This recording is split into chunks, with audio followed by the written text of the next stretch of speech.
اعوذ باللہ من الشیطان الرجیم الحمدللہ رب العالمین والصلاۃ والسلام علی اشرف المرسلین سیدنا و نبینا محمد وعلی آلہ و اصحابہ اجمعین اما بعد فاعوذ باللہ من الشیطان الرجیم بسم اللہ الرحمن الرحیم رب اشرح لی صدری ویسر لی امری واحلل عقدۃ من لسانی یفقہوا قولی آمین یا رب العالمین۔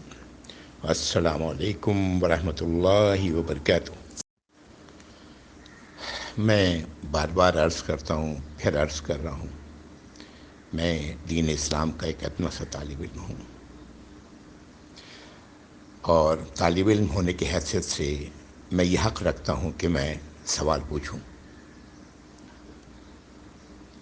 یہ پچھلی نشست میں کئی باتیں ہوئی تھیں، خصوصاً ان معاملات میں کہ اللہ تعالیٰ نے منع فرمایا کہ مت کرو غلو دین میں۔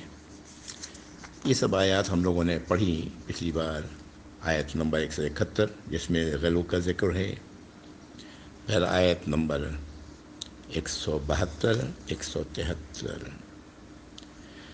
سورۃ النساء کی اب صرف 3 آیات رہ گئی ہیں۔ چونکہ وقت تھوڑا ہوتا ہے تو میں پہلے ان 3 آیات کو پڑھتا ہوں۔ یہ قرآن سورۃ البقرہ کے بعد شاید سب سے طویل صورت ہے، سورۃ النساء۔ یہ تقریباً 1.5 پارے کے قریب، اس سے کم ہو۔ آل عمران اس سے کم، آل عمران کی طوالت سورۃ النساء سے کم ہے، تھوڑی کم ہے۔ بہرحال یہ 3 آیات جو رہ گئی ہیں، پہلے اسے پڑھ لیا جائے، پھر اس کے بعد اپنی بات رکھوں گا، اس لیے کہ وقت تھوڑا ہوتا ہے اور کئی بار باتیں بہت ہو جاتی ہیں۔ پچھلی بار ہم لوگوں نے آیت نمبر 173 تک پڑھا تھا، جس میں اللہ تعالیٰ فرما رہے ہیں، اور وہ لوگ جو ایمان لائے اور اللہ کی ہدایات کے مطابق عمل کرتے رہے، تو ہم ان کے اجر کو پورا ادا کریں گے، ان کا اجر، اور اپنے فضل سے مزید دیں گے۔ اور وہ لوگ جو عبادت میں اللہ کی فرما برداری، اللہ کی عبادت، اللہ کی غلامی میں وعار سمجھیں گے، تکبر سے کام لیں گے، تو ہم انہیں عذاب دیں گے، دردناک عذاب، اور وہ نہ پائیں گے اپنے لیے کوئی اللہ کے سوا کوئی ولی اور نہ کوئی مددگار، اس لیے کہ اللہ تعالیٰ نے تو مدد کرنا ہی نہیں ایسے لوگوں کے لیے، ان کے لیے تو عذاب علیم ہے، دردناک عذاب ہے۔ آیت نمبر 174، اعوذ باللہ من الشیطان الرجیم۔ یا ایھا الناس قد جاءکم برہان من ربکم وانزلنا الیکم نورا مبینا۔ اے لوگو، آ چکی تمہارے پاس دلائل تمہارے رب کی طرف سے، اور نازل کیا ہم نے تمہاری طرف ایک کھلا واضح نور، واضح روشنی۔ اگلی آیت، فَأَمَّا الَّذِينَ آمَنُوا بِاللَّهِ وَاعْتَصَمُوا بِهِ، تو جو لوگ ایمان لائے اللہ پر اور چمٹ گئے اس کے ساتھ، فَسَيُدْخِلُهُمْ فِي رَحْمَةٍ مِّنْهُ، تو اللہ تعالیٰ انہیں داخل کریں گے اپنی رحمت میں، وَفَضْلٍ، اور فضل میں، وَيَهْدِيهِمْ إِلَيْهِ صِرَاطًا مُسْتَقِيمًا، اور ان سب کی ایسے لوگوں کی رہنمائی فرمائیں گے اپنی طرف سیدھے راستے کی۔ آیت نمبر 175۔ ایک بار پھر نوٹ کریں، اللہ تعالیٰ تمام انسانوں سے مخاطب ہیں۔ میں پہلے عرض کر چکا ہوں کہ اللہ تعالیٰ تو تمام انسانوں سے مخاطب ہوتے ہیں، اور انسانوں میں وہ لوگ بھی ہیں جو کہتے ہیں کہ جی قرآن سب کے سمجھنے کی چیز نہیں۔ اللہ تعالیٰ رحم فرمائے ایسے لوگوں پر۔ اللہ تعالیٰ فرما رہے ہیں کہ تمہارے پاس دلیل آ چکی تمہارے رب کی طرف سے، برہان، دلیل، کھلا سند آ چکی تمہاری طرف سے، اور ہم نے نازل فرمایا تمہاری طرف روشنی، نور مبینہ، بالکل واضح روشنی۔ یہ صراط مستقیم کو ایسا سمجھیں کہ ایک ایسی سڑک ہے، ایک ایسا راستہ ہے جو منور ہے، ہر طرف سے روشن۔ جیسے ہم جاتے ہیں کبھی ہائی وے وغیرہ پر تو دیکھتے ہیں کہ دونوں طرف الیکٹرک پولس لگے ہوئے ہیں اور سب میں لائٹیں جل رہی ہیں، منور راستہ۔ تو نورم مبینہ، تو جو لوگ ایمان لائیں گے اللہ پر اور چمٹ جائیں گے اللہ کے ساتھ، مطلب کیا ہے؟ اللہ کی ہدایت کے ساتھ چمٹ جائیں گے تو ہم انہیں اپنی رحمت میں داخل کریں گے اور فضل میں، اور انہیں ہدایت، ان کی رہنمائی فرمائیں گے۔ اب اللہ تعالیٰ فرما رہے ہیں اپنی طرف اور صراط مستقیم کی، وہ صراط مستقیم جو ایمان والا اپنی ہر نماز میں کہتا ہے اہدنا الصراط المستقیم، اے اللہ ہماری رہنمائی فرمائے سیدھے راستے کی طرف۔ یہ اللہ تعالیٰ یہ گارنٹی دے رہے ہیں، لیکن کب؟ جب اللہ کی ہدایات سے ایمان لائے اللہ پر اور ہدایات پر کے ساتھ چمٹ جائے، ہدایات پر عمل کریں۔ غور کریں، یہ وہی بات ہے سورۃ البقرہ آیت نمبر 2 سے 5۔ میں بار بار حوالہ دیتا ہوں تاکہ یہ ذہنوں میں بالکل بیٹھ جائے۔ یہ وہ لوگ ہیں جو اللہ کی سزا سے اپنے آپ کو بچانا چاہتے ہیں، اللہ کی ناراضگی سے اپنے آپ کو بچانا چاہتے ہیں، جہنم سے اپنے آپ کو بچانا چاہتے ہیں۔ یہ ہے ان کا محرک، یہ ہے ان کا اصل چیز جس کے لیے وہ کیا کرتے ہیں؟ ایمان لاتے ہیں۔ الذین یؤمنون بالغیب، غیب پر ایمان لاتے ہیں۔ غیب کیا ہے؟ میں نے عرض کیا تھا، یہ قرآن کریم ہے۔ اللہ کی ذات سب سے پہلے غیب ہے، اور پھر اللہ کا یہ کلام غیب ہے۔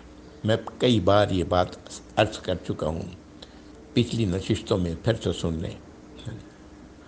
پھر ان کی دو پہچان بتائی گئی، اور پھر اس کے بعد ایمان لاتے ہیں اس چیز پر جو اللہ کے نبی صلی اللہ علیہ وآلہ وسلم پر نازل کی گئی اور جو ان سے پہلے نازل کی گئی، اور آخرت پر یقین رکھتے ہیں۔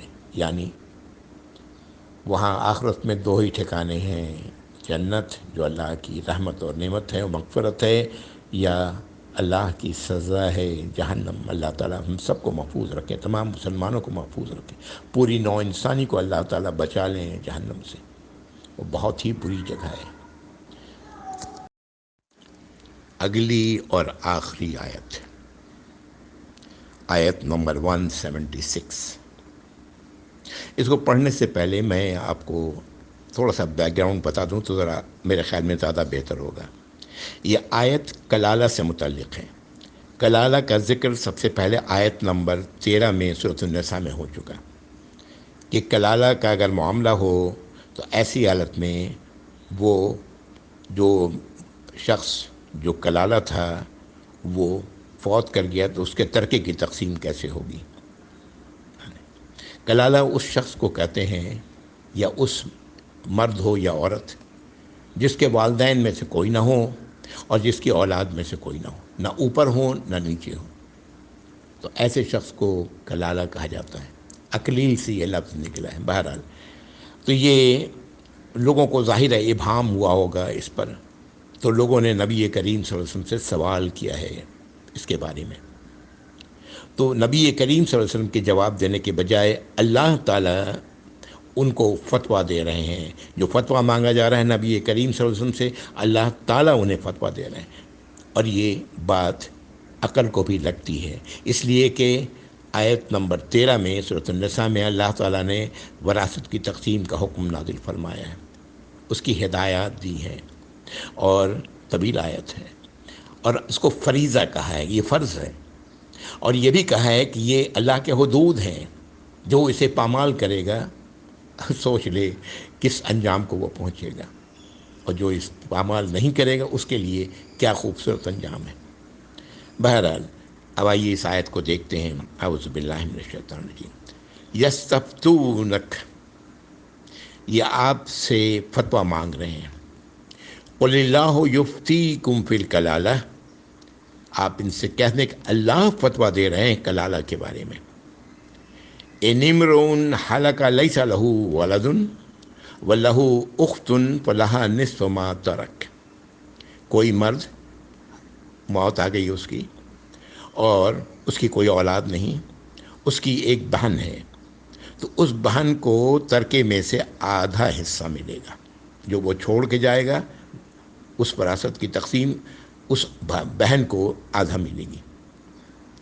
وَهُوَ يَرِثُهَا إِن لَمْ يَكُنْ لَهَا وَلَدٌ، اور اگر کوئی عورت مر گئی تو ایسی حالت میں اس کے بھائی کو، اور اس کی ظاہر ہے کوئی اولاد نہیں، تو اس کے بھائی کو پورا کا پورا ترکہ اس کے بھائی کو جائے گا۔ فَإِن كَانَتْ اثْنَتَيْنِ فَلَهُمَا الثُّلُثَانِ مِمَّا تَرَكَ، اور اگر ہوں دو بہنیں تو ایسی حالت میں ترکے کا 2/3 وہ تقسیم ہوگا دونوں بہنوں میں، آدھا آدھا۔ وَإِن كَانُوا إِخْوَةً رِجَالًا وَنِسَاءً، اور اگر ہوا بھائی ایک مرد اور ایک عورت بہن، فَلِلذَّكَرِ مِثْلُ حَظِّ الْأُنثَيَيْنِ، تو بھائی کو جو حصہ ملے گا وہ عورت کا دوگنا ملے گا، یعنی تقسیم ہو جائے گی جائیداد، اور ایک حصہ عورت کو جائے گا، 2 حصہ بھائی کو جائے گا۔ یبین اللہ لکم ان تضلوا، اللہ تعالیٰ اس کو واضح کر رہے ہیں تاکہ تم بہک نہ جاؤ، غلط کا بھٹک نہ جاؤ۔ واللہ بکل شیء علیم، اور اللہ تو ہر شے کا علم رکھنے والے ہیں، شے کا۔ یہ اللہ نے جو فتویٰ دیا وہ یہ تھا کہ کوئی شخص جس کا نہ والدین میں سے کوئی ہے نہ اولاد میں سے کوئی ہے، اس کا وہ فوت ہوتا ہے تو ایسے، اور اس کی ایک بہن ہے، تو آدھا ترکہ اس کی بہن کو ملے گا۔ آدھا کہاں جائے گا؟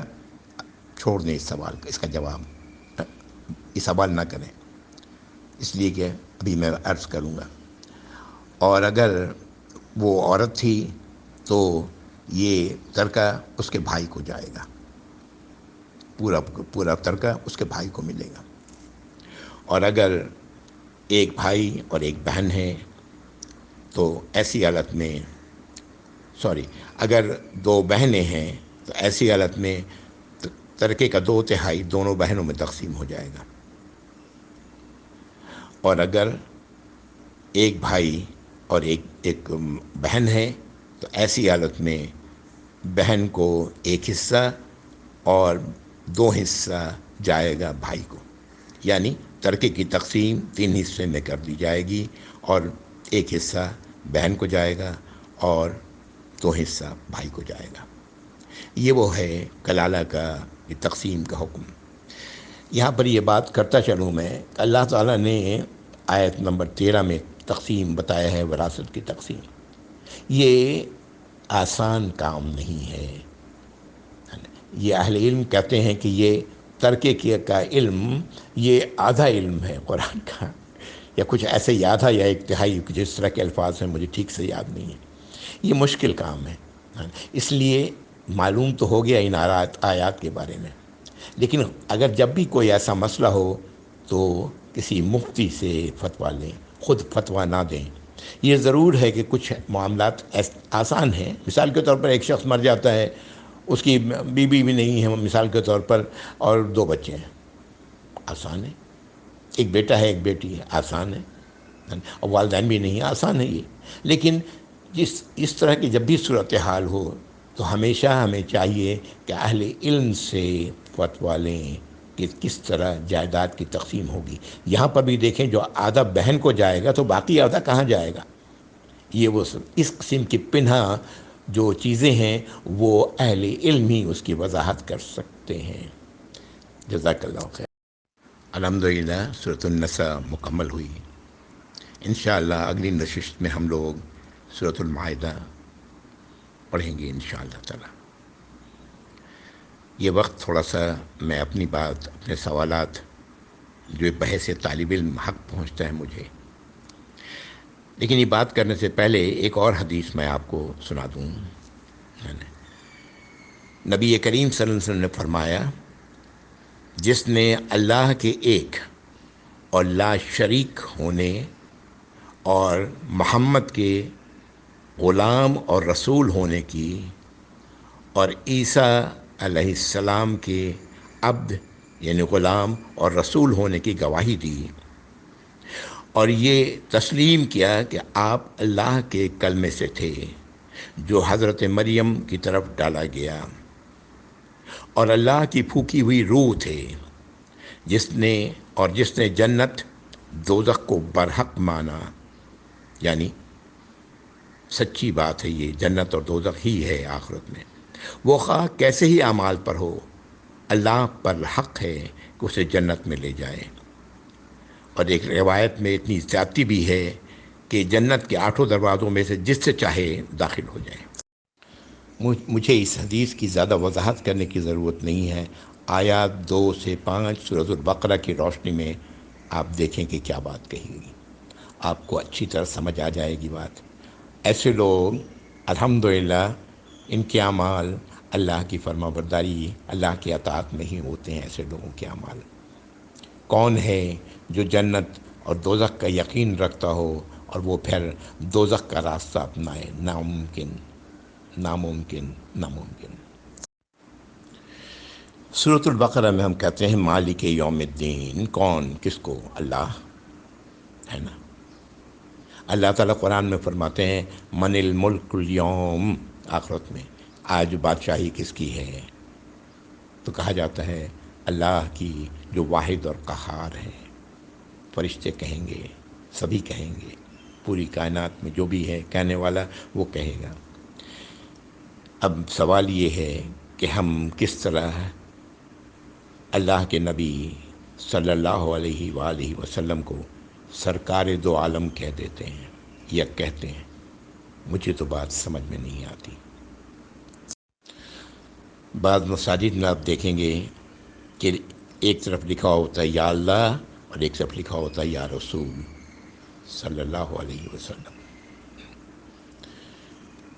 یا عربی میں کہتے ہیں کہ جیسے ہم اردو میں کہتے ہیں اے، جیسے مجھے کسی شخص کو بلانا ہے، اس کا نام مان لیجئے محمود ہے، تو اس کو آواز دوں گا اے محمود۔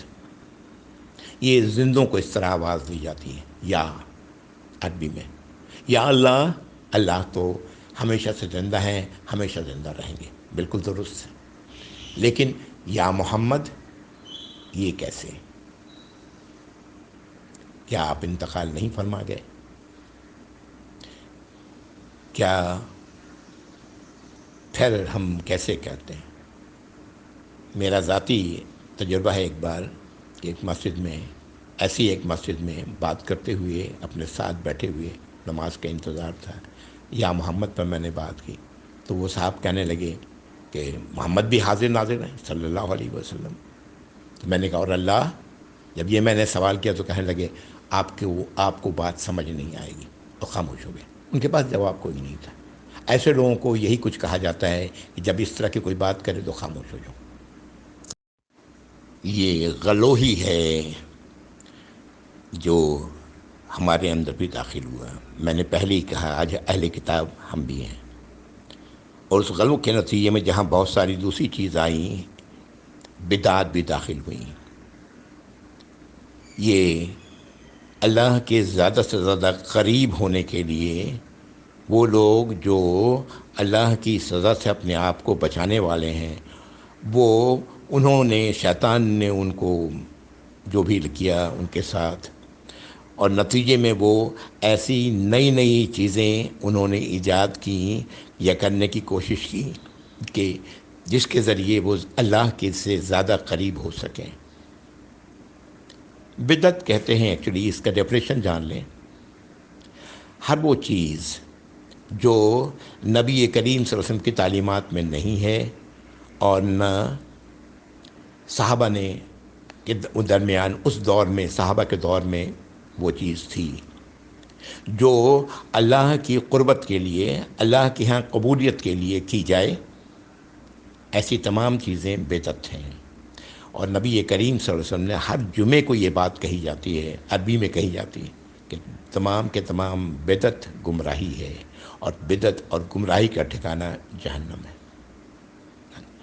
یہ اس کے باوجود کئی ایسی چیزیں، کچھ کا ذکر تو میں نے آپ سے پچھلی بار بھی کی، چند ایک مثال پچھلی بار تو کافی ساری باتیں ہو چکی، ہاں کہ اذان سے قبل صلاۃ و سلام علی رسول اللہ، اسی طرح قرآن خوانی ہے ایصال ثواب کے لیے۔ دین میں تو اللہ نے 2 عیدیں رکھیں، پھر 4 بنا دی گئیں، عید معراج النبی، عید میلاد النبی صلی اللہ علیہ وآلہ وسلم۔ مزے کی بات یہ ہے کہ عید میلاد النبی جو معراج کی تاریخ ہے، اللہ نے اس کو بالکل پوشیدہ کر دیا ہے، کوئی بھی حتمی طور پر نہیں کہہ سکتا کہ یہ معراج کب واقع ہوا تھا۔ جہاں تک آپ صلی اللہ علیہ وسلم کی پیدائش کا تعلق ہے، آج بڑی عجیب بات ہے کہ وہ بھی کافی حد تک پوشیدہ ہے، لیکن جس تاریخ کو لوگ یہ منا رہے ہوتے ہیں، زیادہ امکان یہ ہے کہ وہ تاریخ آپ کی وفات کی تاریخ ہے، جس تاریخ کو یہ لوگ عید میلاد النبی صلی اللہ علیہ وسلم منا رہے ہوتے ہیں۔ وبا کے دوران مسجد سے بے وقت اذان، یہ ساری چیزیں ہم جانتے ہیں، یہ تمام باتیں۔ درود نبی کریم صلی اللہ علیہ وسلم نے سکھائی، درود ابراہیمی، اس کے کئی ورشن ہیں، آپ نے صحابہ کو سکھایا، یہ احادیث میں موجود ہے، لیکن تسلی نہیں ہوئی اور ایسے لوگ نکلے جنہوں نے درود وضع کیا، درود تنجیہ، درود لکھی، اس طرح کی آپ پنسورہ وغیرہ کی کتابوں میں آپ کو ملے گا۔ الفاظ تو بڑے اچھے ہیں، لیکن یہ درود وہ نہیں ہے جو اللہ کے نبی صلی اللہ علیہ وسلم نے سکھائی ہے۔ کیا آپ کی سکھائی چیز سب سے بہتر نہیں؟ ایک بار مجھے سننے کا موقع ملا، کھانے سے پہلے کسی اہل علم نے، وہ ان کی مجلس میں بات ہو رہی تھی، میں بھی وہاں موجود تھا، کھانے سے پہلے انہوں نے کہا کہ بسم اللہ و برکت اللہ کہا جائے۔ میں سن کر کے سوائے سر پیٹنے کا اور کچھ نہیں کر سکا، اس لیے کہ وہاں میں اگر کچھ کہتا تو میرے لیے مصیبت ہوتی۔ نبی کریم صلی اللہ علیہ وسلم نے صرف بسم اللہ کہنے کے لیے کہا ہے۔ بڑی اچھے الفاظ ہیں، برکت اللہ، اللہ برکت نازل فرمائے، بڑی اچھی بات ہے۔ آپ صلی اللہ علیہ وسلم کی گود میں ابو سلمہ رضی اللہ تعالی عنہ، ان کا بیٹا آپ کے گود میں تھا، چھوٹے عمر کے تھے، اور وہ ظاہر ہے بھوک لگی ہوئی، جب کھانا آئے تو بچہ تو ہاتھ مارے گا نا، تو آپ نے فرمایا کہ بسم اللہ کہو اور اپنے سامنے سے کھاؤ۔ آپ نے اس کی بھی ہدایت دی کہ تھال وغیرہ میں اگر کھانا ہو تو بیچ سے مت کھاؤ، آپ نے فرمایا اللہ کی برکت نازل ہوتی۔ لیکن یہ جو الفاظ بسم اللہ علی برکت اللہ، یہ زیادہ کیا گیا ہے۔ ایک بار ایک صاحب کہنے لگے نہیں یہ حدیث ہے، میں نے کہا اچھا، کسی اور صاحب کی بات کر رہا ہوں، میں نے کہا اچھا مجھے بتائیے گا، بتانے کی نوبت نہیں آئی، اور وہ کبھی بھی پھر انہوں نے ملاقات، جب بھی ملاقات ہوئی کبھی ذکر نہیں کیا اس کا۔ تو بہرحال اس طرح کی چیزیں پتہ نہیں کتنی ہیں ہمارے اندر داخل ہو گئی ہیں۔ ہمیں چاہیے کہ جب بھی کوئی اس قسم کی چیز سامنے آئے تو ہم دیکھیں کہ کیا یہ نبی کریم صلی اللہ علیہ وسلم کی تعلیمات میں ہے، کیا یہ دور صحابہ میں رائج تھا؟ اگر نہیں تھا، اسی طرح شعبان کی رات ہے نا، جس کو شب برات کے نام سے، اور جو بھی ہے، تو سب کا جواب ایک ہی ہے، جو کسوٹی ہے اس پر پرکھا جا سکتا ہے کہ اگر اس دور میں نہیں تھا تو پھر یہ بدعت ہے، اور اس سے دور رہنا ہی بہتر ہے۔ نبی کریم صلی اللہ علیہ وسلم کے لیے ایک لفظ اور بھی استعمال کیا جاتا ہے، عشق۔ عشق، یہ عشق عربی کا لفظ ہے، لیکن کہیں بھی نہیں ملے گا، یعنی تحریر میں یا حدیث میں یا قرآن میں کہیں نہیں آیا۔ یہ ایک ایسا لفظ ہے جو استعمال کیا جاتا ہے نبی کریم صلی اللہ علیہ وسلم کے لیے، آپ کی محبت کا اظہار کرنے کے لیے۔ میں سوال کرتا ہوں، کیا یہ لفظ کوئی شخص اپنی ماں کے لیے استعمال کر سکتا ہے جس سے وہ یقیناً بہت محبت کرتا ہے؟ اپنی بہن کے لیے استعمال کر سکتا ہے، اپنی بیٹی کے لیے استعمال کر سکتا ہے؟ اگر یہ ان کے لیے استعمال نہیں کر سکتا تو پھر یہ کیسے ہم کرنے والا اللہ کے نبی صلی اللہ علیہ وسلم کے لیے یہ لفظ استعمال کر رہا ہے؟ اللہ تعالیٰ سمجھ عطا فرمائے۔ قرآن میں قل کا لفظ 300 سے زائد بار آیا ہے۔ قل کے معنی ہے، امر کا صیغہ ہے، کہو۔ اللہ تعالیٰ نے اس صیغے سے نبی کریم صلی اللہ علیہ وسلم کو کہنے کا حکم دیا کہ کہیں، آپ کہیں۔ کیوں آپ کو کہا؟ اس لیے کہ آپ اولین مخاطب تھے وہی کے، کہو یا آپ کہیں صلی اللہ علیہ وسلم، ہے نا۔ لیکن کئی ترجمے آپ کو ایسے مل جائیں گے جس میں اس طرح کے الفاظ لکھے ہوتے ہیں، اس طرح کے الفاظ لکھے ہوتے ہیں، یعنی اے میرے محبوب آپ یہ کہہ دیں، اے میرے محبوب، اے میرے پیارے آپ یہ کہہ دیں، ترجمے میں لکھا جاتا ہے۔ جبکہ عربی میں قل ہے، ترجمہ وہی لوگ پڑھتے ہیں جو عربی نہیں جانتے، ان کو یہ کیا میسج جا رہا ہوتا ہے کہ اللہ تعالیٰ انہیں نبی کریم صلی اللہ علیہ وسلم کو محبوب کر کے مخاطب کر رہے ہیں۔ میں نہیں جانتا کہ قرآن کی کوئی آیت بھی ایسی ہے جس میں اللہ تعالیٰ نے آپ کو صلی اللہ علیہ وسلم محبوب کہا ہو۔ حدیث میں کوئی ایسی حدیث میں نہیں جانتا، میں طالب علم ہوں، جو لوگ جانتے ہوں گے شاید وہ جواب دے سکیں، جس میں نبی کریم صلی اللہ علیہ وسلم نے اللہ کا محبوب اپنے آپ کو کہا ہو، لیکن یہ محبوب کہا جاتا ہے۔ ہاں، اسی سورۃ النساء کی آیت 163، 164 میں اللہ تعالیٰ فرما رہے ہیں کہ آپ کی طرف ہم نے وحی کی صلی اللہ علیہ وسلم اسی طرح جیسے کہ ان تمام رسولوں پر کی۔ 12 رسولوں کے نام ہیں، ذرا بھی کوئی فرق نہیں۔ ہاں، اللہ تعالیٰ تمام رسولوں کو ایک ہی درجہ دے رہے ہیں۔ اسی صورت کی آیت نمبر 152 اللہ تعالیٰ فرماتے ہیں، وہ لوگ جو اللہ پر ایمان لائے اور رسولوں پر، اور کوئی فرق نہیں کرتے ان رسولوں میں سے میں کچھ بھی، کسی میں بھی، یہی وہ لوگ ہیں کہ اللہ تعالیٰ انہیں ان کا اجر دیں گے، اور اللہ تعالیٰ تو غفور اور رحیم ہے۔ نکال کے دیکھیں، دو نشست پہلے کی بات، آیت نمبر 152، یعنی کوئی کسی رسول میں کوئی فرق نہیں، سب ایک جیسے رسول تھے۔ سورۃ البقرہ کی آخری سے قبل کی آیت، یہ 2 آیات بڑی اہم ہیں، 285 286، جس نے اسے رات میں پڑھ لیا اس کے لیے کافی ہے، پورے دن کے لیے کافی ہے۔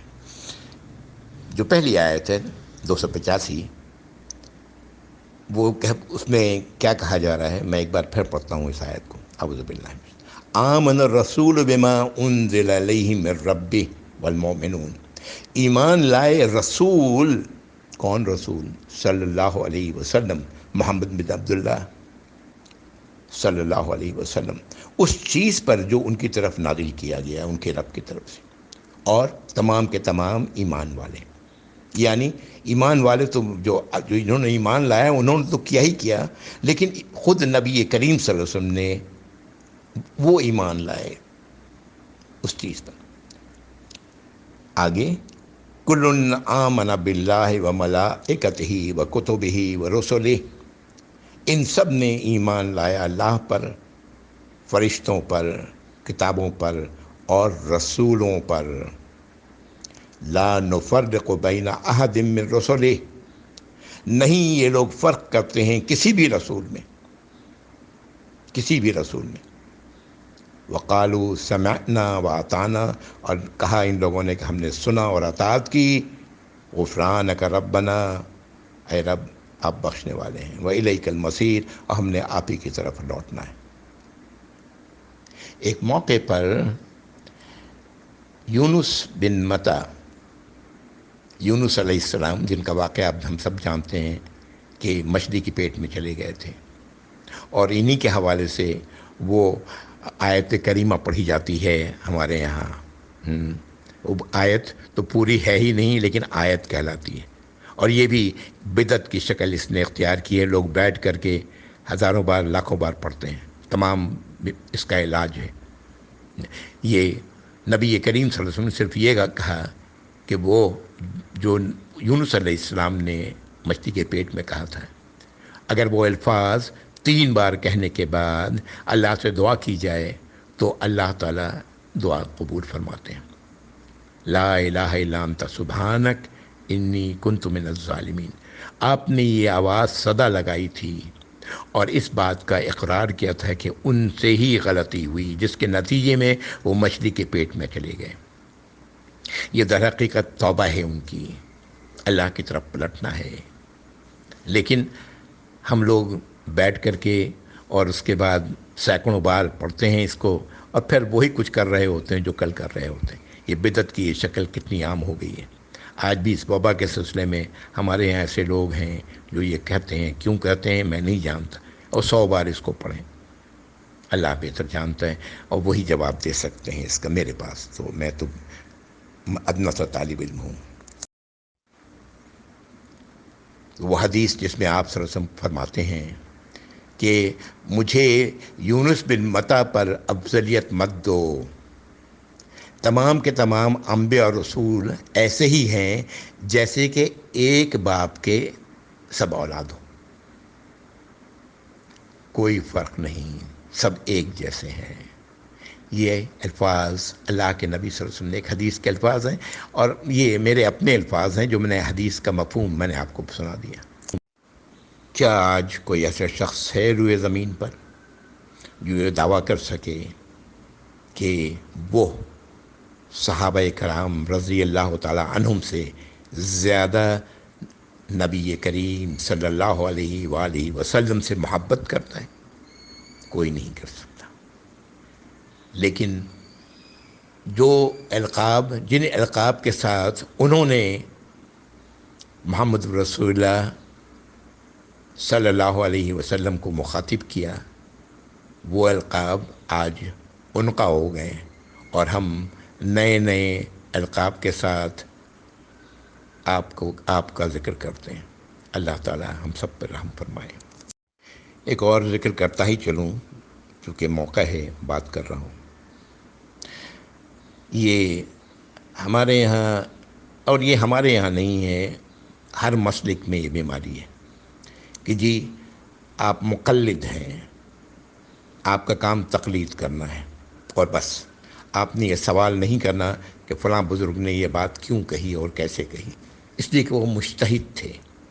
جب اس قسم کی جب چیزیں سامنے آئیں اور لوگوں نے جب سوالات شروع کیے، جن لوگوں نے بھی کیے ہوں گے، تو پھر یہ کیا گیا کہ بدعت کو 2 حصے میں تقسیم کر دیا گیا. کہا ایک بدعت حسنہ ہے اور ایک بدعت سیئہ ہے، بری بدعت ہے. تو یہ جو بدعت حسنہ ہے، اچھی بدعت، اس میں کوئی گناہ نہیں. غور کریں، نبی کریم صلی اللہ علیہ وسلم تمام بدعت کو گمراہی فرق کرتے ہیں. تمام بدعت گمراہی ہیں، اور ہر گمراہی کا ٹھکانہ جہنم.